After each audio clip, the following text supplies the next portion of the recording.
देशभक्त हे channel subscribe करा। जसं आपण आज रस्त्यावरचं निदर्शन केली त्याच पद्धतीने न्यायालयापर्यंत पोहोचवणारे कार्यकर्ते आपला पालघर जिल्हा स्थापन झाल्यानंतर जिल्हा आदिवासी जिल्हा घोषित झाल्यानंतर पहिलं जे आंदोलन केलं सन्माननीय पाटील साहेबांच्या नेतृत्वाखाली, तेव्हापासून आम्ही सातत्याने शहापूर, भिवंडी, वाडा, पालघर इथे हा आक्रोश, इथे प्रक्षोभ आपला व्यक्त करतोय। पण 4 वर्ष झाली ह्या शासनाला किंवा आधीच्या शासनाला ह्या संदर्भात काहीच ऍक्टिव्हिटीज करता आलेली नाही। ही आपल्यासाठी खूप खेदाची बाब आहे। आम्ही ज्या पालघरमधून येतोय तिथे अगदी हाकेच्या अंतरावर जिल्ह्याचं मुख्यालय आहे। जिल्हा निर्मितीनंतर आम्हाला वाटलं होतं की आम्हाला सहजतेने ते नोकऱ्या मिळतील,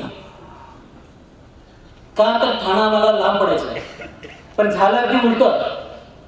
जिल्हा निर्मितीनंतर तत्कालीन पालकमंत्री ह्यांच्या षडयंत्राने असं काही आपल्याला बिगर आदिवासी समाजाला संकटांना सामोरं जावं लागलं की आपण गेल्या शेकडो वर्षापासून इथे राहतो ते उपरे झालो आणि जो समाज वेगवेगळ्या जिल्ह्यातून, घाटावरून, पश्चिम महाराष्ट्रातून, विदर्भातून येतो तो यांना चांगला वाटू लागला। खरं तर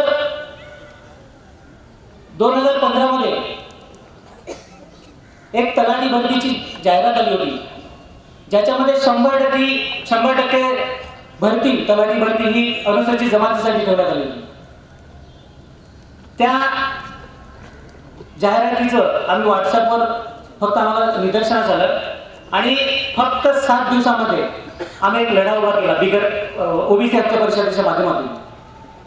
सदर लढ्याला जवळजवळ 10,000 ओबीसी बांधव जमा झाले होते आणि तो लढा आपण जिल्हाधिकारी कार्यालयावर ठेवला होता। मला अभिमान वाटेल सांगताना की ती तलाठी भरती आज तागायत आपण स्थगित ठेवलेली हे आपले यश आहे आणि त्याच्यासाठी मी शासनाचे तिवरे प्रफुल्ल काका पाटील, चंद्रकांतजी पस्ते, युवराजजी ठाकरे यांना पण धन्यवाद देतो की त्यांनी कोर्टाच्या माध्यमातून सुद्धा ह्या गोष्टीचा पाठपुरावा ठेवलेला आहे। पण बंधूंनो, आम्ही पालघरमध्ये लढतो, तुम्ही वाड्यामध्ये लढतात, बाकीचे शहापूरमध्ये लढतात, ह्या मुठभर लोकांच्या लढ्याने हे यश आपल्याला मिळणार नाही। आज आपण इथे हजारोच्या संख्येने जमतोय, पण आपल्याला येणाऱ्या काळात हे आंदोलन लाखोच्या संख्येने पेटवायचे। सन्माननीय आमदार इथे आहेत, मी त्यांना धन्यवाद देईन की तुम्ही विधान परिषदेमध्ये आवाज उठवतात। पण त्याचबरोबर मी खेद पण व्यक्त करेन की ज्या क्षेत्रातून आम्ही राहतो, ज्या क्षेत्रातून बिगर आदिवासी समाजाचे लोकप्रतिनिधी निवडून येतात, आम्ही बघतो का तुम्ही आदिवासी समाजातून आम्ही मतं देणार नाही म्हणून आम्ही मतं देतोच ना तुम्हाला। मग तुम्हाला का लाज वाटते आमच्या समस्या मांडायला विधानसभेमध्ये?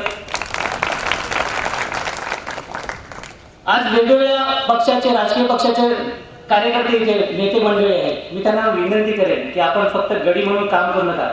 त्या पक्षाची पॉलिसी काय हे लक्षात घ्या आणि त्या पॉलिसीमध्ये तुम्ही आग्रह करा की आमचा समाज इथे बहुसंख्येने नाही, आमच्या समाजासाठी तुम्ही काय करणार आहात। फक्त इलेक्शन आले की 5 दिवस बाहेरून नेते येणार, भाषणं ठोकणार, हे समस्या ते समस्या सांगणार, पुन्हा 5 वर्ष गायब होणार। हे आपण अशा सवयी लावल्या। आता शांत बसून चालणार नाहीये। आज आपण एकच दिवस चटके खाल्यात। आम्ही मागच्या 17 आणि 18 आणि 19 अशा 3 दिवस कंटिन्यू पालघरला धरणे आंदोलन आयोजित केलं होतं। सतत 3 दिवस चटके खाल्लेले। येणाऱ्या काळात आम्ही 3 वर्ष जरी लागली तरी प्रत्येक दिवस ह्या चटके सहन करायला तयार आहोत तुमच्यासाठी।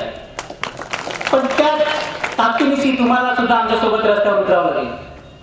ही लढाई इथे बसलेल्या व्यासपीठावर बसलेल्यांसाठी नाहीये, ही लढाई सर्वसामान्यांसाठीची आहे। ही लढाई फक्त नोकऱ्यांमध्ये नाहीये। येणाऱ्या काळात आमच्या डहाणू भागात तर बोर्ड लागायला सुरुवात झाली। पेसा क्षेत्रात तुम्हाला राहता येणार नाही, पेसा क्षेत्रात तुम्हाला नोकऱ्या करता येणार नाही, पेसा क्षेत्रात तुम्हाला व्यवसाय करता येणार नाही। अशा पद्धतीचं दिशाभूल करणारं सगळं षडयंत्र इकडे चाललंय. म्हणून आपण वेळीच ह्या विषयावर जागृत होणं काळाची गरज आहे. आम्ही तर पालघरमध्ये बऱ्यापैकी आंदोलन पेटवलेलं आहे. आता धन्यांदोलन शक्यतो 15-20 लोक अशी उपस्थित होतात. आम्ही 3 दिवसामध्ये 2000 उपस्थिती तिथे दाखवली. आणि सन्माननीय आमदार बरोराजी साहेब आणि रुपेशजी म्हात्रे यांनी सुद्धा तिथे उपस्थिती दाखवली होती. त्यांनी आश्वासित केलं की आम्ही येणाऱ्या काळात विधानसभेमध्ये आणि जी अनुसूचित जमातीसाठीची जी समिती असते त्याच्यामध्ये सुद्धा ह्या पद्धतीचे ठराव घ्यायला आम्ही भाग पडलो. परंतु फक्त 2 आमदारांच्या बोलण्याने हा प्रश्न सुटणारा नाहीये. आता इलेक्शन लागल्यात, लोकसभेची विधानसभेची येणाऱ्या काळात इलेक्शन लागणार आहे. आपणच गावोगावाला ठरवायचं आहे. जिथपर्यंत कुठलाही राजकीय पक्ष त्यांच्या त्या इलेक्शनच्या पॉलिसीमध्ये आपल्याला जर स्थान देत नसेल तर आपण त्यांना गावात स्थान द्यायचं नाही, गावात त्यांना उभं करायचं नाही. अशा पद्धतीचा ठाम निर्णय आपल्याला घ्यायचा आहे. आपण वेगवेगळ्या तालुक्यांमध्ये ही लढाई लढतोय. आमचा एक प्लॅन आहे की मागच्या 25 तारखेलाच आम्ही विधान भवनावर लॉंग मार्च आयोजन करणार होतो पालघरमध्ये. परंतु त्याच वेळेस सन्माननीय उद्धवजी ठाकरेंनी अयोध्येचा दौरा आयोजित केला होता आणि त्यांना कुठे अडथळा नको प्रवासामध्ये म्हणून आम्ही ते आंदोलन त्यावेळेस थांबवलं. परंतु येणाऱ्या काळात लवकरच आपल्याला त्याच्यावर तयारी करायची आहे. लाखोच्या संख्येने आपल्याला जायचं आहे. जसं की आता ठाकरेंजींनी उल्लेख केला की आपण संपूर्ण महाराष्ट्राची लढाई फक्त पालघर आणि ठाण्यामधून लढतोय. कदाचित तो इतिहास असेल पुढे की पालघर आणि ठाण्यामुळं संपूर्ण महाराष्ट्राला ओबीसी बांधव किंवा बिगर आदिवासींना न्याय मिळाला. तर त्या लढाईसाठी आपल्याला तयार राहायचं आहे. मी जास्त काही बोलणार नाहीये, फक्त एकच सांगेन, आम्ही गावोगावी बैठकींना सुरुवात केली. इथे पण इथूनचे पण आम्ही काही पिक्चर व्हिडिओ व्हॉट्सअपवर बघतोय, बरं वाटतंय. पण ज्या पद्धतीने तरुण वर्ग ज्यांच्यासाठी हे आपण सगळं करतोय तो तरुण वर्ग ह्या आंदोलनामध्ये दिसणार नाही. तिथपर्यंत आपल्याला खरं हे आंदोलन पेटवता येणार नाही, कारण त्यांच्या भविष्यासाठीची लढाई. आज आपण फक्त क्रिकेट व्हॉट्सअप ह्याच्यामध्ये दंग आहोत. माझे तरुण बांधवांना आणि विद्यार्थी बांधवांना आव्हान आहे, महिला भगिनींना सुद्धा आव्हान आहे की आताचं हे संकट चुळीपर्यंत येऊन ठेवलेलं आहे. तर त्याच्यासाठी जसं की जिजामातांनी जेव्हा मोगलांचं सावट आपल्यावर आलं होतं, जेव्हा आपल्याला एकदम आपण भयानक परिस्थितीत जाणार होतो, तेव्हा त्यांनी शिवाजी महाराजांसारख्या एका तेजस्वी पुरुषामध्ये आपलं सगळं धैर्य उतरवलं आणि त्याचं रूपांतर स्वराज्यामध्ये झालं. तर त्याच पद्धतीचं कार्य आपल्या प्रत्येक घरातून व्हायला पाहिजे. हीच मी महिला भगिनींना विनंती करेन आणि सर्व समाज बांधव आणि युवांना विनंती करेन की आपण येणाऱ्या काळामध्ये आंदोलन उग्रतेने पेटवण्यासाठी सामील व्हायचे. धन्यवाद. महाराष्ट्र बंद असेल, जिल्हा बंद असेल तर आम्ही बंद करू. अरे वाड्याची महाराष्ट्राची लढाई वाडा लढतोय आणि ज्यांच्या हातात निर्णय ते वाड्यात राहतात. आदिवासी विकास मंत्री जे तुमच्या मला पक्षाचा मुलगा असेल या व्यापाऱ्यांना आम्हाला निश्चित या ठिकाणी सांगतोय, घरी जाऊन निरोप सांगा. त्या बाजारात जाऊन 2 वेळा आम्हाला रिक्वेस्ट केली की आम्हाला बंद दुकान आम्ही बंद ठेवणार नाही, आम्ही सर्व मिळून देऊ. पण व्यापारी समाज या ठिकाणी आले नाही. जेव्हा पैसा लागू होईल, जेव्हा तुमच्या अंगावर येईल, तेव्हा तुम्हाला कळेल हा आमचा निरोप जाहीर व्यापारी समाजाला आहे. आणि ज्यांच्या सांगण्यावर तुम्ही केला त्यांच्या सुद्धा राष्ट्रीय भविष्याची लढाई आम्ही या ठिकाणी लढू हे तुम्हाला सांगतो. या ठिकाणी हात वर करायला सांगितले तर 80% समाजात हिंदी समाज असेल, बघा वाटल्यास तुम्ही या लढाई आमच्यासाठी लढत नाही. आम्ही सुद्धा उद्या शस्त्र हाती लागली तर काय होईल याचं लक्षात ठेवा. आणि जर कोणी उठून गेलं लक्षात ठेवा हे या ठिकाणी निर्धार समाज याच्यासाठी आहे. या आम्ही 2-3 ठराव मांडतोय. पुढच्या वक्त्याला मी सांगतोय की या 3 ठरावावर आपण बोलायचंय. पहिला ठराव आमचा आहे की आम्ही हे जे आरक्षण 2 जून 2014 जे आरक्षण अध्यादेश आहे तो जसा आहे तसं आमचं आरक्षण मिळाल्याशिवाय हा लढा आम्ही सोडणार नाही.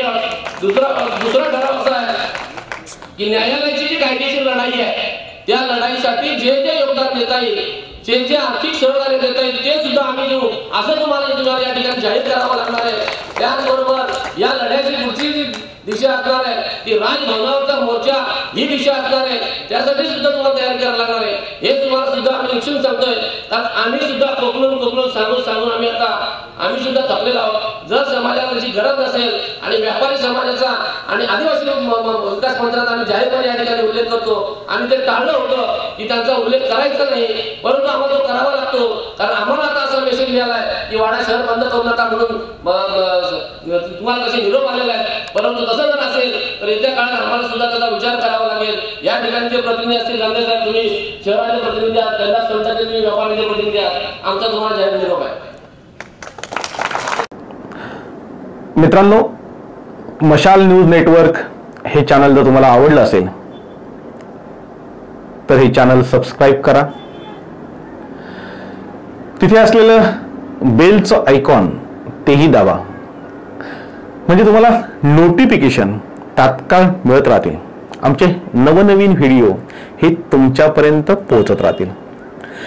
गेली 25 वर्ष मशाल हे वृत्तपत्र जसं तुम्ही सांभाळून घेतलं तसंच हे चॅनलही सांभाळून घ्या अशी तुम्हाला विनंती करतोय.